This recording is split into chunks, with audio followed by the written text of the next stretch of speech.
मैं देख रही हूँ कि नेहा के लिए जो आयशा से हैं जिन्होंने भूख हड़ताल रखी, उनके लिए एक वीडियो साझा किया जाता है राइट विंग की तरफ से और कहा जाता है कि अगला निशाना नेहा है। पूरा जो स्टेट मशीनरी है, जितने पिलर्स हैं स्टेट के जो हमें बचपन में पढ़ाए जाते थे, इनफैक्ट मीडिया भी, वो सब जो है आरएसएस के डायरेक्टिव्स पे काम कर रही है। टू बी वेरी ब्लंट और बहुत अनफॉर्चुनेट है ये। ऐसा नहीं होना चाहिए। लोगों की न्यायालय से ही उम्मीद रहती है, बट मुझे नहीं लगता कि अब बहुत लोगों को उम्मीद है। तो मुझे हंसी आई कि मुझे कल्चरल शौक है कि मैं बनारस से आती हूँ, नरेंद्र मोदी बनारस से एमपी हैं। मुझे लगा यार कल्चरल शौक मुझे हो रहा है कि आपको नहीं पता बनारस के एमपी हैं आप, आपको गालियों से कल्चरल शौक कैसे हो सकता है? आपने काशी खासी नहीं पढ़ा क्या? बेसिक बुक बनारस के बारे में कही जाती है। कॉमरेड दानिश के घर पुलिस पहुंच जाती है। आज ही पता चला हमें कि आज गई थी, वो दिन में पुलिस गई थी उनके गाँव में जाकर सबसे, उनके रिश्तेदारों से पूछताछ करती है। तो ये एक डराने का पूरा और टारगेट। जब मोदी जी वीडियो निकालते हैं तो और कोई दिक्कत नहीं है उनमें, उनको कल्चरल शौक इस बात का लगता है कि बाप रे बाप देश की बेटियां। तो एक बात जो पूरा देश जानता है, आप जानते हैं, मैं जानती हूँ और सबको ही जानता है कि कॉकरोच जनता पार्टी का आंदोलन 36 दिन चलता है। उसके बाद शिक्षा मंत्री धर्मेंद्र प्रधान इस्तीफा दे देते हैं। लेकिन मुझे लग रहा है कि ये मसला अभी ठंडे बस्ते में गया नहीं। क्यों? क्योंकि जो पैलेट गन चली, जो AK-47 हमने देखा, जो लाठी चार्ज हुआ, जो खून बरसाया गया, उस सब का हिसाब अब छात्र मांग रहा है। इस पूरे आंदोलन में सीजेपी से भी ज्यादा चर्चा में, या फिर यूं कहूं कि सीजेपी के बाद अगर कोई चर्चा में रहा है तो वो आयशा था। आयशा का पूरा ग्रुप, जितनी भी लड़कियां थी, हम लगातार उनसे बातचीत कर रहे थे। नेहा वोरा चर्चित चेहरा तो रही ही, लेकिन इस बीच में मैं बार बार लगातार JNU के प्रेसिडेंट अदिति मिश्रा का भी इंटरव्यू करती रही। अदिति, मुझे जानना है कि अब आप लोग जितना चर्चा में हैं उससे अधिक निशाने पर हैं, क्या ये बात आप जानती हैं? ये हमारे लिए कोई नई बात नहीं है।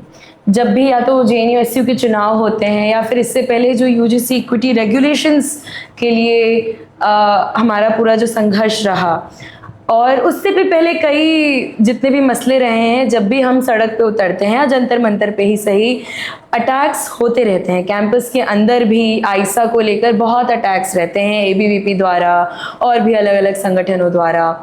और तब तो तिहाड़ भेज दिया गया था हमें UGC इक्विटी रेगुलेशंस के वजह से, या फिर हमारे कॉमरेड्स को किस तरीके से पुलिस थाने में उस समय भी जो जनवरी फरवरी का महीना था, रेप थ्रेट्स देना पुलिस स्टेशन में। तो ये मैं कहूँगी एक नया एक्सपीरियंस नहीं है। लेकिन अब दुख की बात यह है कि सिर्फ आयशा के एक्टिविस्ट पे नहीं, और भी जो कॉमन जनता है, एक 15 साल की लड़की, उसको किस तरीके से वो सर झुकाकर मजबूर किया जा रहा है कि वो माफ़ी मांग रही है। बाकी अगर आप हमारे इंस्टाग्राम पे देखेंगे या फेसबुक पे कभी अपलोड होता है कोई वीडियो, मैं पर्सनली फेसबुक पे नहीं हूँ क्योंकि मुझे बहुत टॉक्सिक लगता है वो जगह, लेकिन वहाँ पे आप हमारे कमेंट सेक्शन में जाइए। अब तो बहुत कम हो गया है। आप चुनाव के दौरान का अगर नवंबर के महीने का देखेंगी तो इतने भद्दे कमेंट्स, इतने बुरे थ्रेट्स आते ही लगातार, इतना कि आप फिर नंब हो जाते हो। आपको लगता है कि यही असलियत है। मतलब मुझे फिर हंसी आने लगी कि इतना वक्त है इनके पास कि ये वीडियो खोल के उसमें फिर कमेंट खोल के उसमें टाइप करते हैं इतना लंबा लंबा कमेंट, या फिर DM करते हैं कि मिल जाओ तुम्हें कभी तो बता दें। चुनाव, मेरा जब चुनाव आता उसके कुछ दिनों तक तो मेरी माँ रोज सुबह फोन करके रोती थी कि ये लिखा किसी ने, वो लिखा किसी ने, तुम्हें कुछ हो जाएगा। या अभी भी किसी मूवमेंट के बारे में अगर हम बताते हैं कि हमने ये जीत हासिल किया, ये किया, तो सीधे ये रहता है कि कोई कुछ कर दिया तो तुमको। तो यार कॉमरेड दानिश के घर पुलिस पहुंच जाती है। आज ही पता चला हमें कि आज गई थी, वो दिन में पुलिस गई थी उनके गांव में जाकर सबसे, उनके रिश्तेदारों से पूछताछ करती है। तो ये एक डराने का पूरा और टारगेट। जब मोदी जी वीडियो निकालते हैं तो और कोई दिक्कत नहीं है उनमें, उनको कल्चरल शौक इस बात का लगता है कि बाप रे बाप देश की बेटियां गालियां दे रही हैं, अभद्र भाषा का इस्तेमाल है, मुझे शब्दों की गरिमा रखी है। तो तो मुझे हंसी आई कि मुझे कल्चरल शौक है कि मैं बनारस से आती हूँ, नरेंद्र मोदी बनारस से एमपी हैं। मुझे लगा यार कल्चरल शौक मुझे हो रहा है कि आपको नहीं पता बनारस के एमपी हैं आपको गालियों से कल्चरल शौक कैसे हो सकता है? आपने काशी का 80 नहीं पढ़ा क्या? बेसिक बुक बनारस के बारे में कही जाती है। तो ये पूरा पेट्रियार्की एस्टैब्लिश करने का तरीका है। जब भी महिलाएं अपनी आवाज उठाती हैं, बोलती हैं, तो एक तो ये था कि जब यहाँ पे महिलाएं बोल रही थी तो वो किसी सिर्फ एक जेंडर बेस्ड वायलेंस या अपनी आइडेंटिटी को लेकर बात नहीं कर रही थी, वो हर चीज के बारे में बात कर रही थी। वो राजनीति जो है, जो सबकी है, उस राजनीति को अपना रही थी कि हम भी बात करेंगे सरकार के बारे में, सरकार में जो बुराइयां हम भी गिनवाएंगे। तो उनको वो तकलीफ होती है कि लड़कियां कैसे बोल रही हैं। जब तक कोई भी पेट्रियार्कल सोसाइटी, और यहाँ पे इंडिया में जो एक कास्टिस्ट सोसाइटी है, जिसे अम्बेडकर भी लिख कर गए हैं कि वो महिलाओं को घर के भीतर रख कर जो एक इंटरकास्ट मैरिज के खिलाफ, तो उस पेट्रियार्की को एस्टैब्लिश करने के लिए महिलाओं का चुप रहना ज़रूरी है। महिलाएं बस सुनती रहें और अपना जो उनका निर्धारित एक काम है, जो समाज ने उनको दे दिया, जो मनुस्मृति ने उनको दे दिया है, उसी काम में वो डटी रहें। तो अगर अब आके वो बोल रही हैं कि नरेंद्र मोदी के खिलाफ, धर्मेंद्र प्रधान के खिलाफ या अमित शाह के खिलाफ, तो उनको बुरा लग रहा है कि ये लड़कियां जिनको एक निर्धारित काम करना चाहिए, वो आके हमारे खिलाफ इतने तेज से स्ट्रीट्स पे बोल रही हैं। और जो गालियों की बात हो रही है, कहना शब्दों की गरिमा की ताक पर रखकर आप लोग बातचीत करने लगे। रुचिका सिंह ने तो एक नहीं दूसरा वीडियो भी साझा कर दिया। उनकी मां ने भी वीडियो माफीनामा जारी कर दिया है रोते हुए कि उन्हें कितनी शर्मिंदगी है उसके बयान की वजह से। आप सोचिए कि कितना प्रेशर होगा, कितना प्रेशर ये आरएसएस के गुंडों ने, बीजेपी के गुंडों ने उन पे क्रिएट किया होगा कि उस बच्ची, 15 साल की बच्ची, देश को हमें माफी मांगनी चाहिए। हम शर्मिंदा हैं कि देश और ऐसा समाज हमने उनको बना के दिया है कि वो अपनी बात रख रही हैं, तो उनके साथ इस तरीके का व्यवहार, इस तरीके की धमकियां उनको झेलनी पड़ रही हैं कि वो ये बोल रही है कि मैं इतनी शर्मिंदा हूं कि मैं आंखें नहीं उठा पा रही हूं। क्यों? तुमने कुछ गलत नहीं किया है। पिछले 10-12 साल से मेरी यही समझदारी है। पहले तो जैसे कॉमेडियंस बोलते हैं ना कि पंचिंग डाउन नहीं करना है हमको, हमें सत्ता को, जब हम सत्ता का मजाक, जो सत्ता में लोग बैठे हैं, जो शोषण करते हैं, उनका हम मजाक उड़ाते हैं, तो वो बेहतर होता है। जो ऑलरेडी शोषित हैं, हम उनको ह्यूमिलिएट नहीं करते हैं। तो उसी तरह जब हम पार्लियामेंट में, संसद में जब अभद्र भाषा का प्रयोग किया जा रहा है तो कोई दिक्कत नहीं है, लेकिन सड़क पे जब किया जा रहा है, महिलाएं कर रही हैं, तो दिक्कत है। लेकिन पिछले 10-12 साल में जो भाषा, जो बोली बीजेपी ने फेंक कर बच्चों के कानों में भरी हैं, बच्चों के जहन में भरी हैं, जो शब्दावली प्रदान की है, उन स्टूडेंट्स ने, उन युवाओं ने बस यूं किया है कि वो सारी चीजें बटोर के उनको वापस से परोस दी है। इतना ही किया है।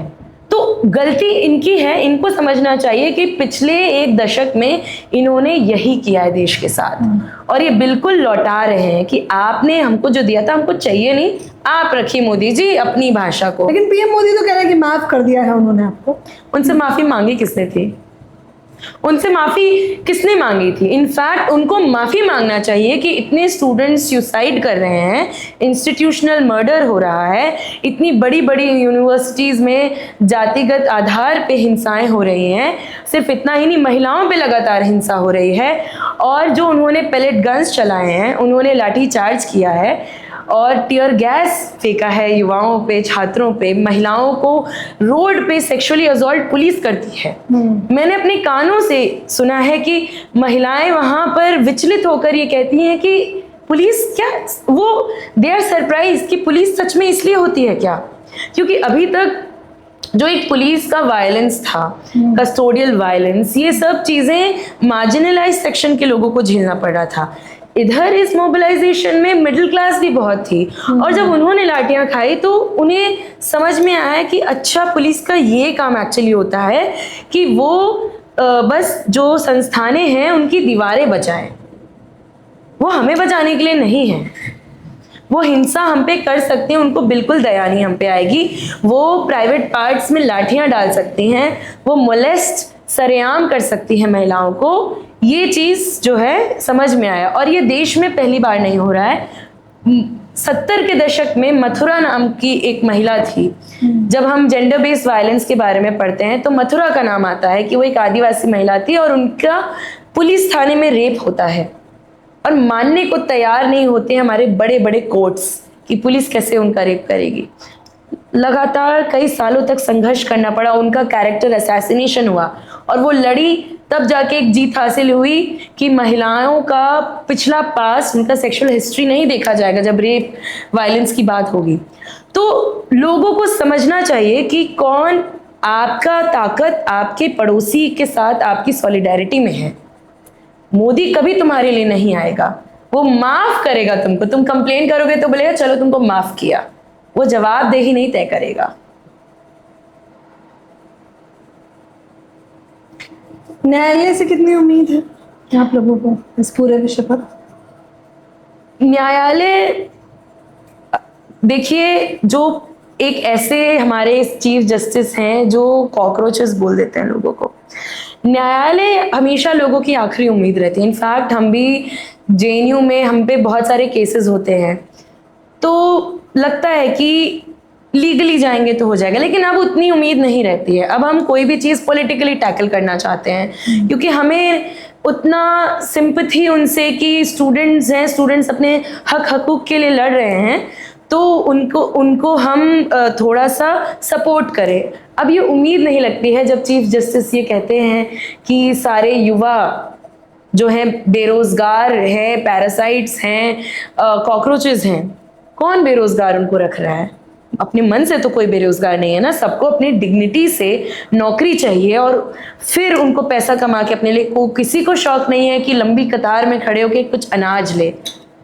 तो पूरा जो स्टेट मशीनरी है, जितने पिलर्स हैं स्टेट के जो हमें बचपन में पढ़ाए जाते थे, इनफैक्ट मीडिया भी, वो सब जो है आरएसएस के डायरेक्टिव्स पे काम कर रही है, टू बी वेरी ब्लंट। और बहुत अनफॉर्चुनेट है ये, ऐसा नहीं होना चाहिए। लोगों की न्यायालय से ही उम्मीद रहती है, बट मुझे नहीं लगता कि अब बहुत लोगों को उम्मीद है, स्पेशली इस साल जो भी हुआ उसके बाद। तो आपको एक और बात बता दें कि जब इस्तीफा हुआ उसके बाद भी नेता प्रतिपक्ष राहुल गांधी से हम लोग मिलने गए थे, मुलाकात करने गए थे। ग्राउंड जीरो की हमने रिपोर्ट कवर की है, तो उन्होंने पीएम आवास घेर लिया था। प्रियंका गांधी, नेता प्रतिपक्ष राहुल गांधी, सपा प्रमुख अखिलेश यादव, और वो कह रहे थे कि अब बात केवल धर्मेंद्र प्रधान के इस्तीफे तक सीमित नहीं है, अब इस्तीफा तो देना होगा गृह मंत्री को भी। आप इस बात से कितना सहमत है? मेरा बस चले तो मैं तो कहूंगी कि पूरा बीजेपी सरकार हट जाए। और बिल्कुल, क्यों, मतलब वजह यह है कि आप किसी भी सेक्शन ऑफ सोसाइटी को जस्टिस नहीं दे पा रहे हैं। आपने लाठियां चलवाई बच्चों पे, छोटे छोटे बच्चे हैं वहां पे, मोलेस्ट हुई महिलाएं, उसकी जिम्मेदारी कौन लेगा? इनफैक्ट ये बार बार जो बोलते हैं कि यहाँ पे अटैक हो गया, टेरर अटैक हो गया, तो आप नहीं, आप निकम्मे हैं, किसी काम के नहीं है। फिर आप वहां बैठे क्यों हैं? सिर्फ हमारे लोगों की जमीनें अडानी अंबानी को बेचने के लिए बैठे हैं आप वहां पे। तो मुझे ऑनेस्टली अब मुझे लगता है कि और भी बहुत सारे लोगों को बीजेपी के पूरे जो सरकार, पूरा मंत्रिमंडल है, उनसे कोई उम्मीद नहीं है किसी भी, चाहे शिक्षा का क्षेत्र हो, चाहे जस्टिस, सोशल जस्टिस की बात करें, चाहे हम सिक्योरिटी की बात करें, वो लोग नहीं कर पा रहे हैं। उनका फोकस सिर्फ है देश को किस तरीके से कॉर्पोरेट के हाथों में बेचना है। तो लोगों की लड़ाई तो नहीं लड़ रहे हैं वो लोग, लोगों की आवाज तो कहीं भी नहीं उठा रहे हैं, लोगों की सिक्योरिटी कहीं भी नहीं उठा रहे हैं। बस उनको कुछ उन्होंने दुश्मन देश में क्रिएट कर दिए हैं, और उन दुश्मनों को बार बार इवोक करके कि इसने कुछ बोला ये टुकड़े टुकड़े है, इसने कुछ बोला ये अर्बन नक्सल है, इसने कुछ बोला ये खालिस्तानी है, वगैरह वगैरह। फंडिंग कहाँ से आ रही है? अरे भाई, आपने देखा कितने लोग वहां पे थे जंतर मंतर पे? उतने सारे लोग अगर एक जन या 10 जन एक दिन का भी खाना वहां पे देते तो भी बहुत फंडिंग आ जाती है। अगर वहां पे जितने लोग आए वो सब 10-10 रुपए भी देते तो पूरा वो चल जाता। इतने सारे लोग जो वहाँ नहीं आ पा रहे थे वो ब्लिंकिट से चीज़ें भिजवा रहे हैं, स्विगी जोमेटो से भिजवा रहे हैं। मैंने तो एक मीम देखा कि जिसमें जेनजी इज मॉकिंग मिलेनियल्स कि तुमने क्या किया, हमने तो इतना बड़ा आंदोलन कर दिया। तो मिलेनियल्स कह रहे हैं कि अरे वो जो खाना भिजवा रहा था जोमेटो स्विगी से वो कौन था, वो तो हम थे। तो आपने ये एक शक, इनसिक्योरिटी अपने जनता में क्रिएट किया है सिक्योरिटी के नाम पर। अब हम लोग एक रिस्क सोसाइटी हो गए हैं कि मुझे आप पे कोई भरोसा नहीं है या आपको मुझ पे कोई भरोसा नहीं हो सकता। आपने जनता का एक दूसरे पे विश्वास हटा दिया है, हम एक दूसरे पे विश्वास ही नहीं कर पा रहे हैं। तो फिर क्या सौहार्द की बातें होंगी? क्या जो प्रियम्बल में लिखा है जस्टिस, लिबर्टी, फ्रेटर्निटी, फ्रेटर्निटी कहाँ से आएगी? और फ्रेटर्निटी के बिना डेमोक्रेसी कहाँ से होगी जब बंधुत्व ही नहीं होगा? और बीजेपी ने पिछले 12 साल में सिर्फ और सिर्फ, मुझे लगता है कि उनका यही एक गोल है कि फ्रेटर्निटी को खत्म करना है। लोगों के बीच का जो एक संवाद है, एक विश्वास है, उसको खत्म कर देंगे, फिर अपना चलाएंगे। तो असल में टुकड़े टुकड़े गए बीजेपी है। और अमित शाह जैसे लोग, उनको कभी हमारा मंत्री नहीं बनना चाहिए था। मोदी जैसे लोग जो, मतलब मुझे तो आजकल वो इंस्टाग्राम पे रील बनाते हैं, मुझे हंसी आती है। भाई अगर आप सुन रहे हैं अपना स्क्रिप्ट राइटर बदलिए यार। फ्रेंड्स हैं आप उनके, देखा नहीं? नहीं भाई, हाँ हम आपके फ्रेंड्स नहीं हैं सॉरी। बट वो जो एक लाइन है ना कि हाय फ्रेंड्स, आज मन कर रहा है कि सिर्फ आपसे बातें करूं। भाई आपके मन के हिसाब से ही तो पिछले 10-12 साल से हम चल रहे हैं। आपका जब मन करता है आप आगे कुछ बोल देते। भाई हमारे मन की बात भी सुन लीजिए। आपको चुन के वहां लोगों ने भेजा है तो किस लिए भेजा है?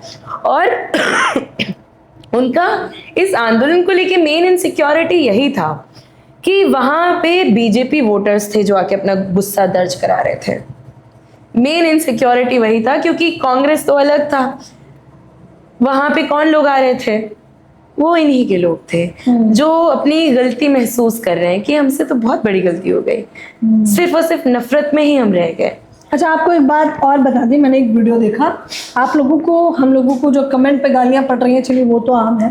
मैं देख रही हूँ कि नेहा के लिए जो आयशा से हैं जिन्होंने भूख हड़ताल रखी, उनके लिए एक वीडियो साझा किया जाता है राइट विंग की तरफ से, और कहा जाता है कि अगला निशाना नेहा है।